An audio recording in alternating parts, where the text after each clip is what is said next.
A ceasefire on paper, a shadow government in the making, and a military council quietly rebuilt.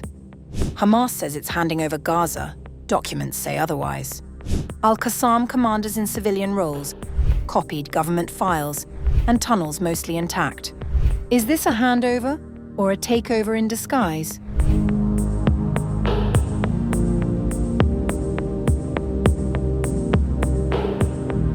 Four months into the Gaza ceasefire, Hamas is not stepping aside. It is stepping in.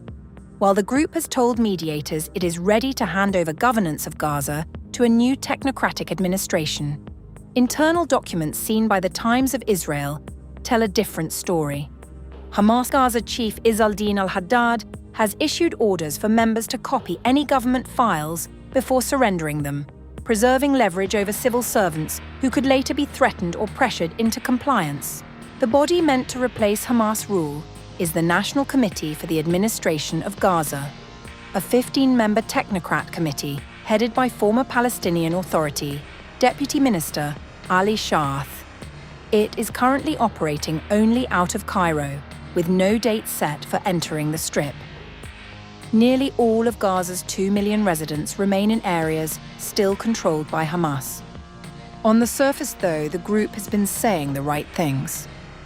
Protocols are prepared, files are complete, and committees are in place to oversee the handover, ensuring a complete transfer of governance in the Gaza Strip across all sectors to the Technocratic Committee. But two Palestinian sources with direct knowledge of Hamas operations told Reuters the group had already named 5 district governors, all with ties to its armed Al-Qassam Brigades, and had replaced senior figures in Gaza's economy and interior ministries. One source put it bluntly: Shaath may have the key to the car, and he may even be allowed to drive, but it is a Hamas car. The IDF warned Israel's Prime Minister Benjamin Netanyahu of exactly this in late January, telling him Hamas was infiltrating government offices, security apparatuses, and local authorities from the bottom up. Beyond the political maneuvering, Hamas is apparently also preparing for war. The group's leadership has sent word to its Politburo in Qatar that it expects Israel to re-invade and is getting ready accordingly. Haddad is believed to have overhauled Hamas's military council last week, appointing new intelligence chiefs, regional commanders, and heads of weapons manufacturing. The IDF estimates that at least 60% of Hamas's tunnel network in Gaza remains intact.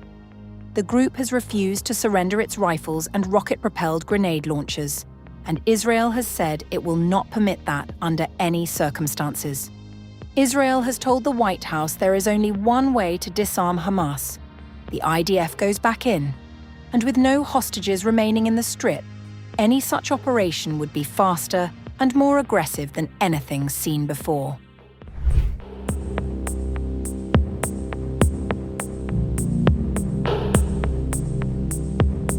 Gaza today is a landscape of rubble, displacement, and cautious, fragile possibilities. A ceasefire is just somehow holding up.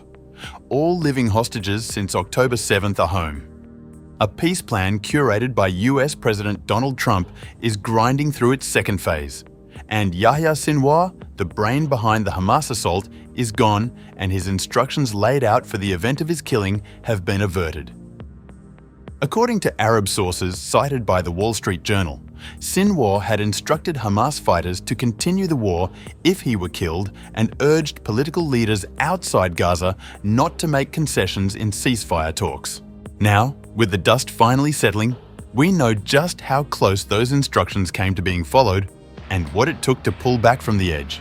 Following his death, Hamas rejected an offer from Israeli Prime Minister Benjamin Netanyahu to surrender and release the remaining hostages, a move some analysts interpret as aligning with such instructions. Hussein Ibish, a senior resident scholar at the Arab Gulf States Institute in Washington, told CNN that Hamas's operational posture could now shift. Hamas could now aim to wage guerrilla warfare against IDF troops, and is now unlikely to agree to a hostage deal. That scenario came perilously close to reality. In the weeks after Sinwar's death, intelligence assessments suggested Hamas's military wing had activated contingency protocols. hardened tunnel positions, dispersed command structures, and what sources described as standing orders to execute remaining hostages if Israeli ground forces advanced beyond agreed perimeters. It was, insiders later confirmed, exactly the nightmare Sinwar had designed. His remarks refers to the possibility of prolonged insurgent-style conflict and stalled negotiations over captives. Further alarm has centered on reports that Sinwar may have ordered the execution of remaining hostages upon his death. Israeli peace activist Gershon Baskin, who helped negotiate Sinwar's release from prison in 2011, described the implications starkly in remarks to The Telegraph.